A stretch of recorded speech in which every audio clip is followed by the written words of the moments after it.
C'est une voie parallèle de l'aïkido que vous allez découvrir maintenant, le birankai. Seulement une vingtaine de pratiquants à Strasbourg. Un stage de 3 jours est organisé au Bon Pasteur sous la houlette d'un grand maître japonais qui a attiré de nombreux participants venus de l'Europe entière. Marie Pouchin, Marianne Cazot. Le geste est précis, aérien, la chorégraphie répétée à l'infini. Ils sont une soixantaine de stagiaires de toute l'Europe, devant les grands maîtres de l'aïkido.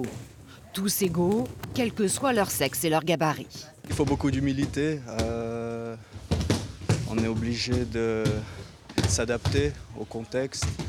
Il y a des gens qui sont plus physiques que d'autres.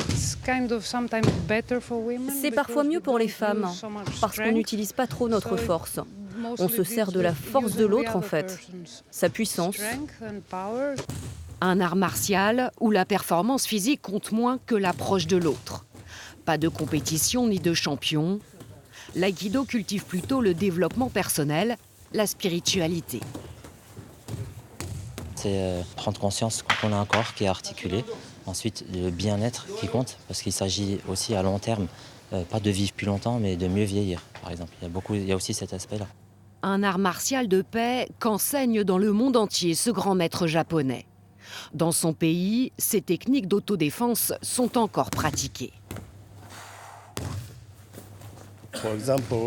Par exemple, les policiers japonais utilisent encore l'aïkido aujourd'hui.